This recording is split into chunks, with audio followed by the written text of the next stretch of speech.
Welcome back to the Adelaide Property Pod. Today's guest is someone you've probably seen on Instagram breaking down Australia's economy, housing market, and government policy in a way that actually makes sense.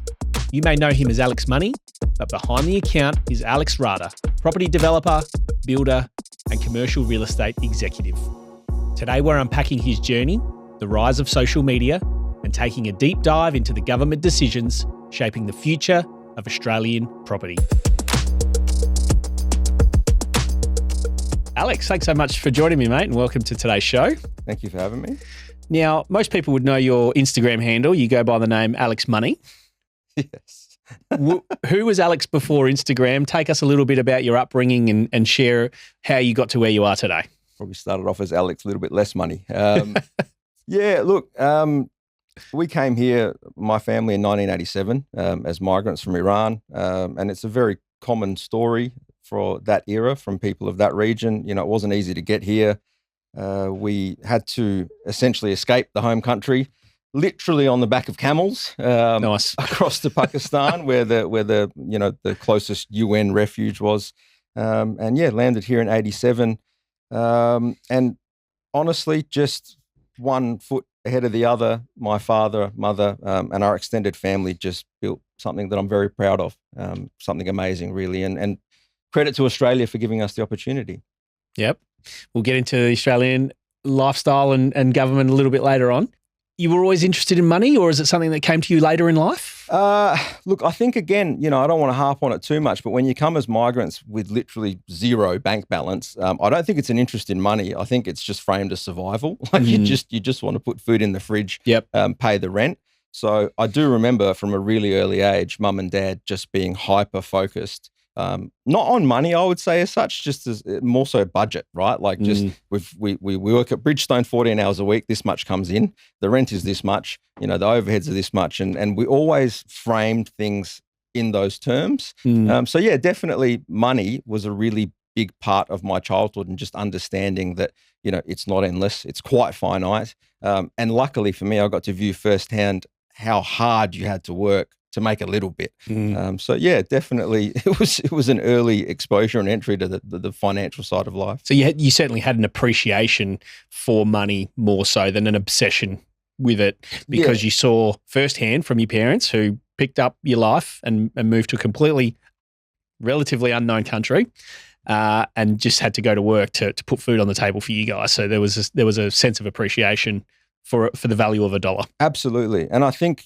credit again to my parents is that very quickly, I think it was 87 we arrived, 91 or 92, my dad bought his first business, which was a little snack bar on Churchill Road, Kilburn. And the funny thing is, the snack bar made, all sorts of standard traditional Australian foods, right? Like hot dog with the lot and steak sandwiches and whatever else. My dad barely spoke a lick of English. And the first order comes through and the guy's like, I'll get a hot dog with a lot. My dad just looks at my mum and is like, what's a hot dog?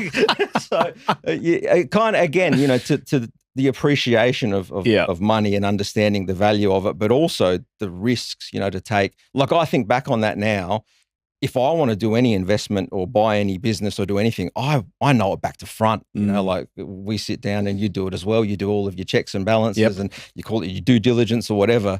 I don't think they necessarily had the luxury, man. It was just an opportunity to make some money.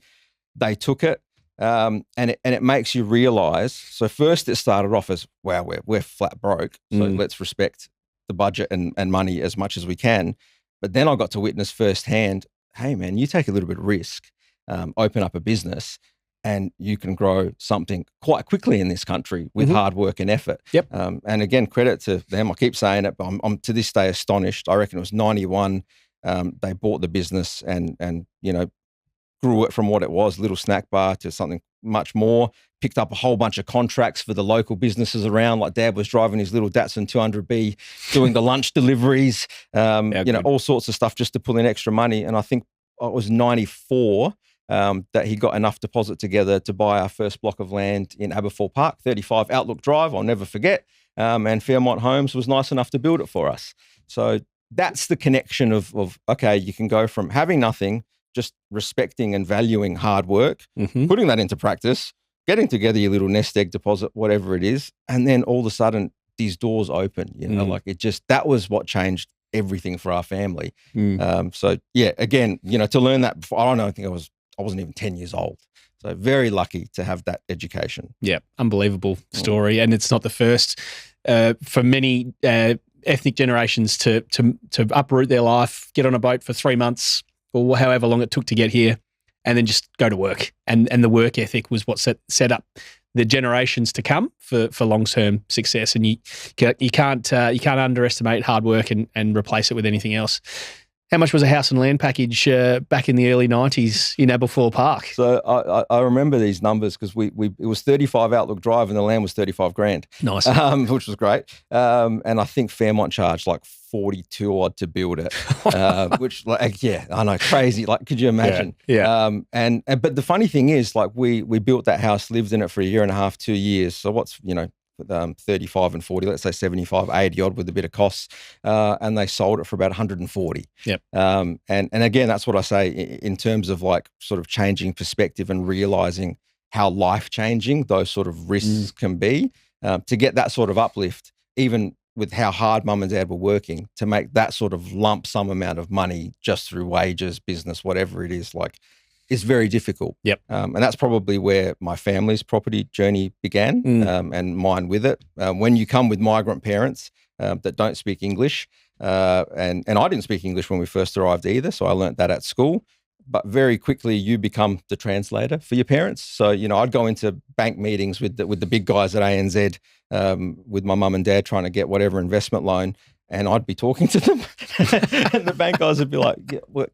Are you translating? I'm like, look, I've translated so many times before, I just know the script. Yep. So just listen. And then where there's questions, I'll translate. So you get involved at a very in-depth level super early. And again, I'm like thankful for it, man. Like at the time, I didn't see it as stress. I saw it as really cool. Whole bunch of guys, sitting in these rooms with their fancy suits. And there's me and I think I was wearing Slazengers and whatever it was back then, but just negotiating deals on behalf of my parents. So yeah, amazing experience. Yeah, good. And that's obviously where the affiliation for your love started with property at a young age. Is that sort of how it all came about? Absolutely, man. Like we didn't, the funny thing is, for all the positives, obviously there's negatives as well. So when we came here, we landed in, it was a northern suburb, I can't remember where, and I went to a childcare centre there.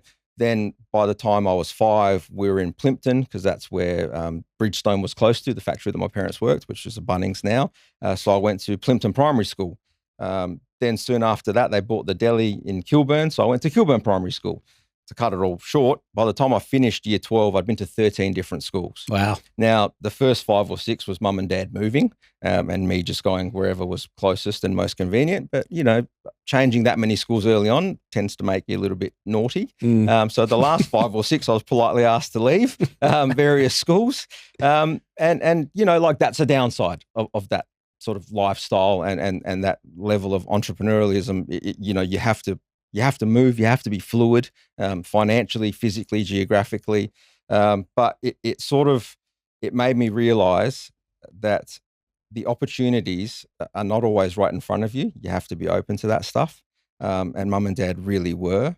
So I thank them so much for that. There's parts, I had a chat with the GP a couple of weeks ago, because as we touched on, I'm fairly certain I've got ADHD. And she asked me the same sort of, what was your lifestyle like? And I told her the 13 schools thing. And she was and I've sort of worn that as a badge of honor my whole life. Like 13 schools, last 4 or 5, I got expelled. Like I was that dude. And I told her that, and she got this really sad look on her face, and just like put her hand on my shoulder and said, I'm so sorry. And I was like, the hell are you sorry for?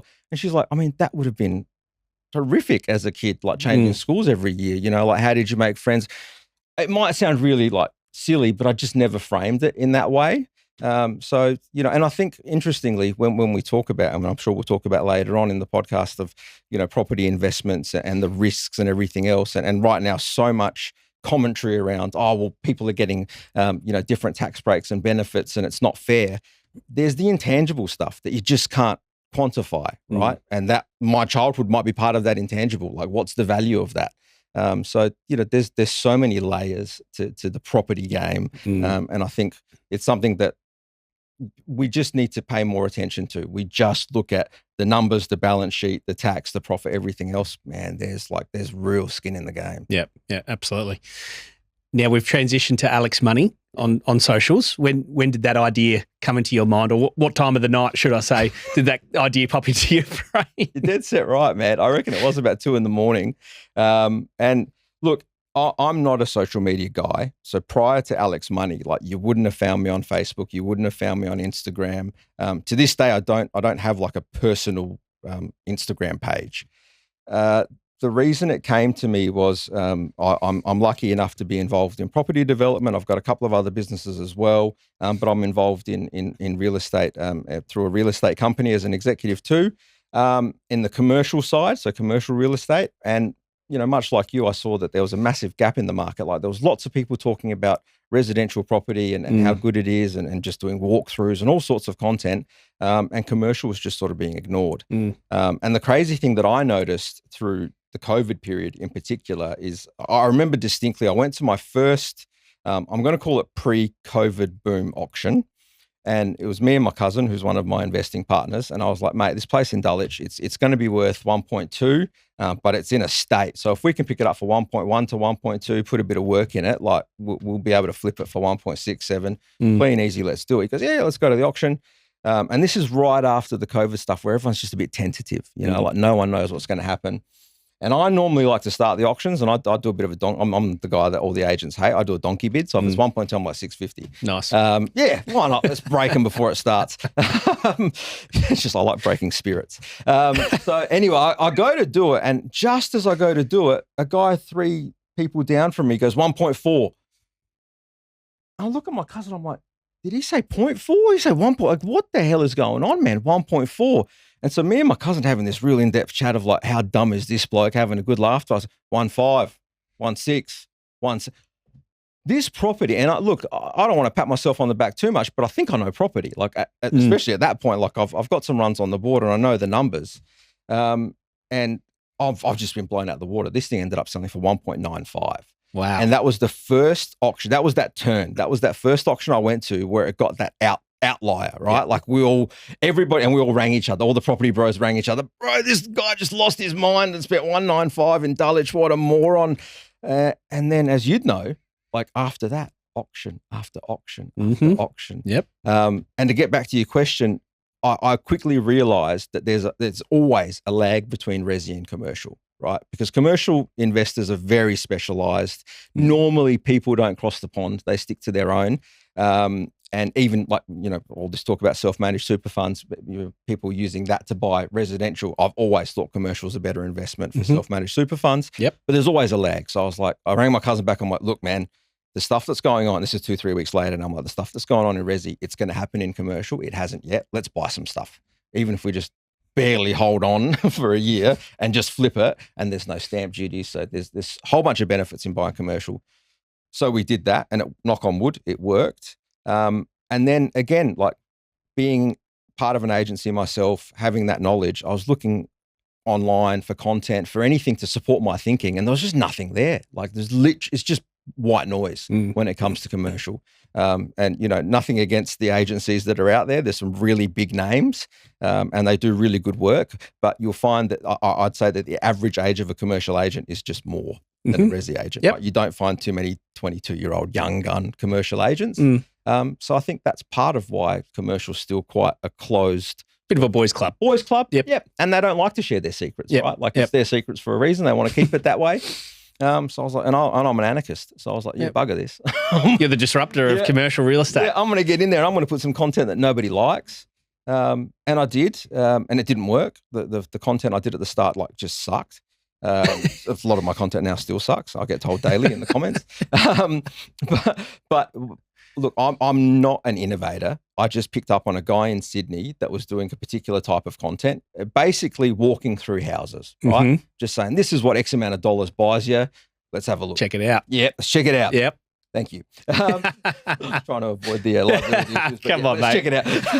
We've got to go. It's trademark now, surely. I hope not. Not by me. So we started doing that for resi. And that's still where there's so much interest, man. So we started doing that for resi, and I did the first one, And it just, like, not that it went viral, like nothing in property that I can see goes crazy viral, but my other posts were getting a couple of hundred. This one got like 3,000 within the first couple of hours. And it was boring as batshit. Like, it was just nothing to me. Like, I didn't share any information. I didn't impart any knowledge. A mate of mine broke it down really clearly for me. And he's like, this is why you do really well. Because the other guy that does it dresses really well. And he's like, the thing I like about you is you're like MTV Cribs. But because of the way you dress, it looks like you're breaking in. So people are like, look at this thing. He's breaking into a house and showing us. So it worked really well. And then from that, I've managed to, I guess, pull together a follower base that's a bit, I don't want to say like unique, but I find that a lot of followers in social media can be flippant, right? Like they'll just look at this, look at that, look at this, look at that, whatever. But because I think, given some sort of value in the content, my followers are really engaged and thankful. Like, that's the weirdest thing. Like, the DMs, if I bring them up, it's just, thank you so much, Alex. Like, I've been dealing with, this agent for this many years and I've never been able to break it down in that way, or this broker, or whatever it might be.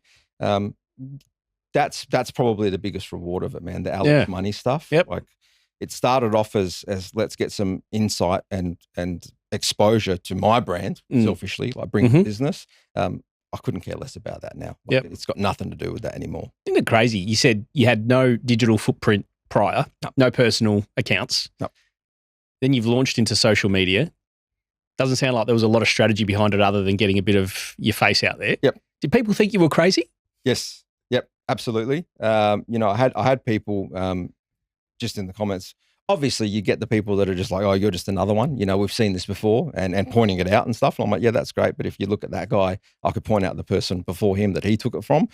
So there's a lot of that. And, we call it tall poppy in Australia. Maybe there's a bit of that. I don't know. Absolutely. But, yes, people said I was crazy. I had people in the industry, other agents, particularly commercial guys, tap me on the shoulder and say, hey, Alex, man, just like tread lightly. Be careful, because some of the stuff that you're doing might not reflect well on you in the commercial community. Like I did one, we did a property in the city, and I acted. This actually came from social media. I'm not a buyer's agent. I am a licensed agent, but I don't want to operate as a buyer's agent. Stay off my patch, mate. I will, absolutely. I'd kill you if I came. I won't, promise. But basically, this guy messaged me and goes, hey, man, you did that, let's check it out thing for this property in the city. I'm interested in buying it and it's for sale. Can you help me? And I was like, yeah, for sure, man. I can give you a hand. I looked at the pricing. I was like, man, that pricing is like, let's call it aspirational. I reckon I can negotiate you a better price. Got in touch with the agents. From the commercial background, I just broke it down to the agents and listen, this is your lease, this is your yield. Your price is just, it's nuts. It doesn't make sense on any planet. Got him down from, I think it was like 2.8 to 2.4. Now, there was no tactic in that for me on the social media world. It was just literally putting information out and hoping that it would help someone. And one, the information helped them, but two, in turn, I was able to help them, negotiate a better price as well. And it just makes you realize in a funny way, and I hate to admit it, but social media is like the way that we're connected now. And for the longest time, I was a social media hater, like pushing back. And now that I've sort of embraced it in my qualified way, I don't embrace it completely. I do think like the ban for teens and stuff, like absolutely, man. It's just in no way healthy for anyone less than an adult. Even for adults, it's not healthy. But to me, I the way that I liken it is that you wouldn't let your kid at 15 smoke cigarettes. Don't let them on social media. It's the same drug. It's the same addiction, same dopamine, everything else. So, but for adults, you can't be ignorant to it anymore. And the opportunities that have come from it, something like this, being on this podcast, connecting with all sorts of people, the doors, the conversations. I've had people tap me on the shoulder and say, hey, man, I've got $200 million in the bank and I don't know how to invest it. Do you want to do it for me? Like, I'm not a financial advisor. I'm not, that's not my realm. And I've politely declined, asked for a handout, but still said no. Chuck me $5,000 if you want, but I can't help you. But that conversation wouldn't come up, man, sitting at a coffee shop. It's just not going to happen. Absolutely not. And they're vetting you. They're watching all of your content before they reach out. They're making sure that you know what you're talking about. You're not just some ranter who just sort of goes on home tours. You've actually got some information and insight and data that you can actually share, and it resonates with the consumer. Hopefully. Which is the good side of social media. There's also the dark side, which you mentioned. There's a lot of tall poppy syndrome in Australia, particularly.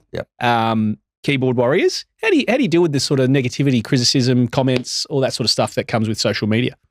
I'm really lucky with the keyboard warriors, and maybe it's the whole 13 schools thing. With direct criticism like that, I've got a super thick skin, especially when it comes from unqualified people. Like someone that's Yep. it's literally use a 4, 5, 6, 7, 3, 2, 9 with a cat as the. I don't Yep. care what you have to say, man. Like, you're not showing yourself. You're not qualifying yourself. So I don't care. So that. I kind of just laugh off. The other part of it, though, and I'm saying this genuinely, is that a lot of the comments, especially now that I've moved to somewhat political content, you can see a lot of the negative comments are coming from a place of pain, right? Like they're literally yelling at you because they're suffering financially, whatever it might be. And so I try and frame it that way. I've got my political position. I've got my beliefs in terms of this budget, the taxes and everything else. Quite obviously, they're entrenched just as much on the opposite end of the spectrum. So I have to respect that. Like that's the part of it that I think we're just losing in all of this at the moment, is that the discourse is the healthy part. The disagreement is the healthy part. There's nothing wrong with that. It's the posture that we take that can be unhealthy. So they criticize, they yell, and I really try and understand. And look, not always, but there's been a couple of comments that I've literally been able to turn around. Not to believe or support me or whatever, but they've come at it with like hate and vitriol. And by the end of it, they're like, hey man, thank you so much for actually engaging. I'm like, yeah, well, next time, don't start with this. Yeah. And we'll probably engage a little bit easier. Yep. But sure, and I think that's that part. The part that's actually scarier, the negative of social media, is the fact that it can now creep into other aspects of your life. So, something like I said, with the commercial guys tapping me on the shoulder and saying, hey man, tread carefully. But also, like, I've got various businesses. I wake up every day and check the reviews on Google to see if someone's made the connection and decided to destroy my business that has nothing to really do with my political position or my content. And that's the power people have. Yep. It's super scary. Yep. Like you can spend your whole life to build something, and because of cancel culture, whatever you want to call it, someone with a grudge can tear it all down. Tears it all down. Yeah. It is scary and very dangerous, but can be used for good as well. Should we get into government? Sure. I don't even know where to start. Sure. Gosh. What a couple of months it's been. Let's talk budget. Yeah. Initial reactions. Look, from a human perspective, let's just put the numbers and the tax and the outcomes aside. From a human perspective, as an Australian, as a citizen, and as a voter, I'm not saying it's never happened before, but when a politician stands up, looks down the barrel of the camera, and by my best count, it got up to about 98 times that he said, I will not touch X, Y, Z, right? From a human perspective, that is spirit breaking, right? To have a political system and a political class that condones that, supports that, and allows it to withstand now scrutiny is really disappointing. I think the average person would agree that in any other circumstance, if you told that level of a lie or changed your position on that level of a decision, there would have to be repercussions, ramifications, at least questions. So that's my first point. The second point is that I have a fundamental problem with the messaging of the Labor government around the changes. And again, I think this is something that a lot of sound-minded people would agree with. If the Labor government stood up and said, we have a $1.2 trillion national debt, we can't bring it down, we're forecasting and it's only going to get worse, we need money, right? The country needs money, 26 million of us, however many there are, we need to chip in together. I wouldn't like it, but just as a bloke, I'd pull up my socks and be like, yeah, cool, man. We'll ask the questions about how you pissed it away later. But yeah, I don't want the whole country to go broke. I don't want us to go into a recession. I don't want the poor bugger on minimum wage to not be able to buy his kids food. So as a regular sound-minded Australian, I'd subscribe to that. I'd say, yeah, cool. If you want to take some extra tax for the time being to bridge that, done. When you do something like that on the back of a lie, change of position, whatever the hell you want to call it, right? And then feed a secondary lie that is, we are with these changes this is our goal. The only goal is to get young people into the housing market. that's where my respect, tolerance, and everything else stops. And to your previous question, the Alex Money thing, it started off as property content, right? Like there was nothing. I didn't want to be political because it's suicide. It's career suicide. Everyone knows it these days. I didn't want to be political. The tax changes came in, and that night I messaged Lily, and I was like, "Where my amazing assistant who does all of the editing and everything." I messaged her. Unfortunately, I shouldn't say this because she's not allowed to message outside of hours. I reminded myself to send her a message at 2:00 in the morning. During office hours, and I basically said, we've got to change the content. And the reason for it was because I couldn't in good conscience now give my advice, right? Because I'd done everything that I'd done under a previous tax system. If I tell you, follow these steps, these Alex Money steps, my Bible to property investment, and under this tax system that ends up in a net loss, I can't sleep. I can't in good conscience tell you that. There's no way.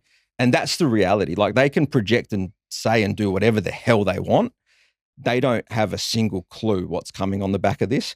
And already it's proven, right? Like we've seen property price decreases and they're all shocked. I don't think that's going to last either though. When we can touch on that later, I think this is just a bit of a shell shock to that particular section of the market and everyone's just stopped. But that's my problem is they fed a lie that they weren't going to do it. And now that they've done it, they're feeding an even more impossible to defend lie about protecting and supporting a group of young Australians. I've got so many problems with that, by the way. Who the hell are young Australians? I'm 42. Am I a young Australian? Do I still qualify? Are we talking 19-year-olds that don't have the deposits together to buy I think anyway? the average first home buyer is about 37 in this country at the moment. So is that what can you please my first articulate question that? Would be, who the fuck are young Australians, exactly. man? Because I'm wearing Jordans and Dickies, man. I feel pretty young, dude. Yeah. Like if you're helping me, then no, you're not. Honestly, you've buggered up. You've taken away all the incentives. So it's tricky, man. That's my first sort of port of call is that you lied and you're backing it up with more lies. And it's really, and I feel so sorry for the average Australian because, you look to the resources that they tell you to and the lies are perpetuated. And anyone that pushes back is right or left or capitalist or socialist or these extremes and just pitted against each other. So the main changes were on budget night, CGT, and negative gearing. Then to get the Greens endorsement, self-managed super fund came in as the kicker. Yep. So they were the three sort of big ones. And trusts. And trusts and how you distribute and how you buy and all that sort of stuff. Which I think was actually the biggest. I'll touch on that, but I think trust is the game. So out of everything, you think the unit trust and the company structuring was the biggest? If they're, and I keep falling back on, all right, let's take them at their word and say they're talking the truth. If we take them at their word and it's to help first home buyers, young people into the market, then trust is the biggest problem, and I'll tell you why. Go. But I've got to work it back. Because I'm leading up to. Well, no. Look, in simple terms, the issue that I have with the messaging and the changes is that, and I don't want to break it down into negative gearing into CGT and trust separately. Let's just look at the entire suite of changes that the budget will bring, and how that's going to impact the practical flow of property, if that's what we're talking about. So, if you look at Labor's own housing accord, right? So we have a national housing accord. It's just a fancy word for Labor putting together a document saying, this is what we need to do, what we want to do. And basically it goes from 2024 to 2029.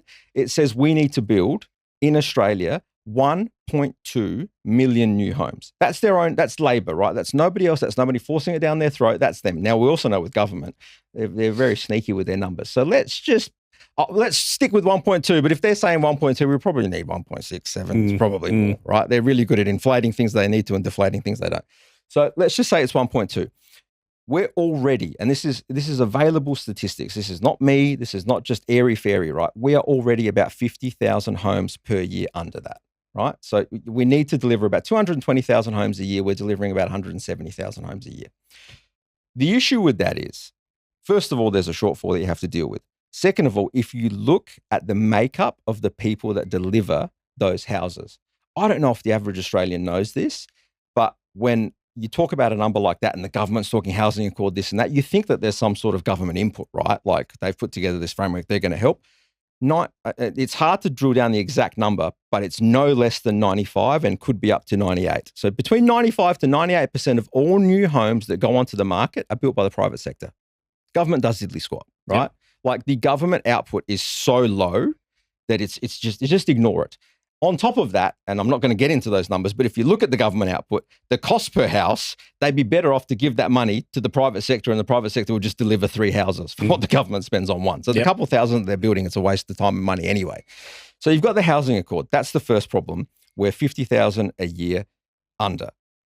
On top of that, migration is certainly something that needs to be discussed. Now, I'm a migrant, right? So I'm not trying to, we've got hip hop singers and they use the N-word and they can. I don't want to pull that card. Like, I'm a migrant, so I can say no migrants. That's not the issue. And my problem isn't migrants, right? My problem isn't the nationality of migrants. My problem isn't, migrants coming here for refuge and us being an amazing place for them to land. We need to offer that. There's certainly people in the world that deserve it and qualify for it. We need to now start talking about migration policy, the framework, right? So we're not talking about the people. We're talking about the system that the government has put together to allow for that to happen. If our framework is letting in so many people at such a rate that we simply cannot meet that demand, not just in housing, but in all level of services, all level of infrastructure, at every single measure that you look at, we're coming short. And it's not because of lack of trying, lack of money. The government's spending more than ever on public service. So there's no shortfall on effort, really, but you just can't keep up with demand. So at some point, man, if your bucket is overflowing, you turn off the tap, right? Not permanently, not permanently, but until you figure out a path and a way forward that's sustainable and that will support the people that are here and already struggling, then maybe we just need to look at that. And that's a policy issue. It's not a migrant issue. That's a government policy issue. It's just easier for them to look at everything else than that. Obviously, there's a whole bunch of underlying stuff, like when you let in that level of migrants, it pushes up our GDP. It makes the economy look great. It causes inflation, which sucks for interest rates. So there's a lot to answer for with that stuff. But the core issue that I find is that if this budget, and they're gonna pivot from this a lot now, right? Because holes are gonna start getting poked. So it's gonna move away from it's for young people to buy houses, because that's just gonna get shot down to one. And they're gonna come with other stuff. But let's all as Australians remind ourselves the whole I'm not gonna change it. And then he did. And let's now keep in our memory, burnt in our memory, we're doing this for young people to get houses. Impossible, because the supply is simply not there. We're 50,000 a year short. And that number is actually increasing the shortfall is increasing every year, right? Yep. Then on top of that, you look at the changes that have been made in terms of the tax system. So separate to everything else, these new budget changes, taxes and everything else, the Housing Accord itself has already said that there will be between 10 to 30,000 additional shortfall every year, based on what we've seen in terms of price increases and cost increases in housing. So before all of this budget stuff, we're already 50,000 short. And because we all know the cost of everything's going up, there's going to be another 10 to 30,000 short. So the only thing government should have been looking at with their changes, if it was to truly support anyone getting into a house, was propping up increased supply. And they did the one bloody thing that makes it a million times worse. So why do you think the messaging was to help first home buyers unlock and realise the Australian dream and get into the market? Why did they make such heavy-handed changes to our property sector? It's easy tax, right? Like CGT is just such an easy tax. The biggest, you talk to any small business owner, right? It's so hard for them to pay tax. They could make as much money as they like, but you get that BAS statement every quarter. You go to your local cafe, bakery, whoever. When that BAS statement comes, it hurts. I know the theory is that you collect the GST, you put it in some special magic account, and then you pay it, right? It doesn't work like that. The electricity bill pops up. The insurance premium pops up. All these things pop up, and you end up using it. It's just not how it works. So they are week to week, month to month. What's great about CGT is that it's a lump sum. Right. And so the government basically is saying, you've got a really big lump sum. we take this much of that lump sum. Now we're going to take this much of that lump sum. It's just easier to swallow, right? I'm not saying it's not. Nobody likes it. On our end, paying the CGT in an increased amount is not nicer. But it's just, well, you can't even settle without paying it, man. Like they take it. Yeah. You got no choice. That's right. You know, they just take it. So I think it was just the easiest cash grab. Also, and this is the part that really disappoints me about this Labor government, is that they've rolled into that now the social argument around it, which has put Australian against Australian. Because you say, we're taxing investors, these evil investors, right? And the messaging around that, like that's not my messaging. Like you look at their messaging, you know, investors and multi-property owners, and there's stats around all of that, man. The number of multi-property owners is bugger all. Right, the average Australian has one property and maybe one investment. So again, look at those. Everything's available. Everyone can educate themselves. The messaging is just nonsense. And they're basically saying, you know, hate the bloke next door because he's got something.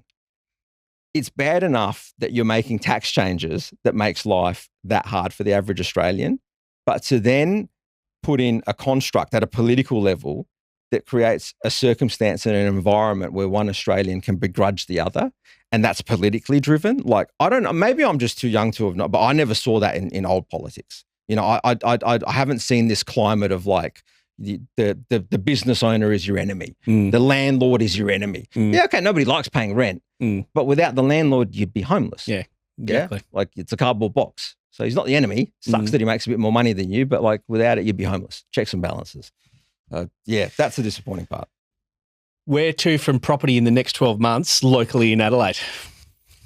Look, I think Adelaide's really unique in that we've just got, because of bad government, we've just got crappy infrastructure, right? Like there's nowhere to go.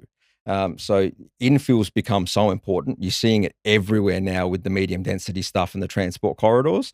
The state is very, very popular. So I think population growth is going to continue, and all of that stuff on top of migration flows and everything else that I don't think is going to change is just going to keep the Adelaide property market stable. We're seeing a stutter now, right? Like, you know, clearance rates have dropped, and the market's definitely softened, as real estate agents like to say. But I think that's not a correction. That's just literally a pause because everyone's shell-shocked, right? The budget's come out and it's freaking terrifying, and so everyone just stops. But at some point, reality kicks back in. Life goes on. You adjust your trajectory based on the new taxes and you keep going.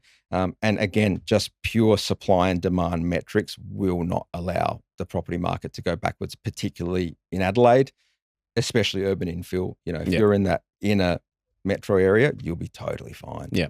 If you were to be the federal treasurer tomorrow, there's probably a few policies you'd rip up. What's the first one you'd get your hands on? First thing is I'd rather just sit across from the federal treasurer tomorrow. If you could put him in front of me, that would be great. I'll see what I can do. Yeah, I'll have to sit on my hands, but yep. Honestly, mate, I think the first thing I would do, which is where every good business starts and where good government should start, is look within. Don't blame outside forces for problems. Because oftentimes the answers are right in front of you. And that's what I would do. If I was treasurer tomorrow, I would sit down and I would cut through every last invoice, right? It's invoice. You can make it as fancy as you like in terms of government departments and funding and this and that, mate. It's just money in, money out. I would be going through with a fine-tooth comb on every dollar that's going out. Every Australian knows this. Like, there cannot be any debate around this anymore. Governments, Labor, Liberal, state, local, all of them from councils up, waste our money. They piss it away. And it's not good enough. It's not good enough when the tax settings are right. It's certainly not good enough when the tax settings are wrong. So don't tax us more. Don't control my wallet when you can't control your own. That's where I would start my treasury journey if I was treasurer tomorrow. And then I'd sack a whole bunch of people I didn't like. Be a big first day. Just get rid of a whole bunch of pricks. Well, I don't like you, bugger off. Yeah. Nice. That's not a bad look at it. And I think a lot of the time we're too busy pointing the finger and we're not looking at the three fingers pointing back at us, going, maybe we should hold a mirror up and see how we're going with our own systems and processes. Very interesting. What is property still a good investment, and why? Look, it's tricky for me because this is something that I always have to qualify when I give advice, is that I've never invested in a share. I wouldn't know how. So if you were saying to me, is property a better investment than shares at the moment? I don't know. I only know how to invest in property. I think it's always a good investment because property is the one thing that can withstand the test of time. Like it's this, and all the share bros are going to come at me at this, but from what I understand, a share can go from something to zero, right? Like it can. The company goes, whatever it happens, you go to zero. Property can't do that. No matter what you spend, it might go down, it might stutter, it might drop, but if you can just play the long game, it always comes back. And the other thing I would qualify it with is you buy land. I don't believe in buying air. If I can buy land that gives me air for free to build on, amazing. But buy land. Buy as much land as you can, regardless of what state you're in. I've done so much content around this, as close to the CBD as possible. How much money do you have? How much land can I get as close to the CBD as possible? That's safe as houses, as they say. Nicely said. One more to close out, and congratulations, you've smashed the episode length by country mile. I'm sorry. And we could keep going too, by the way. I'm absolutely loving this conversation.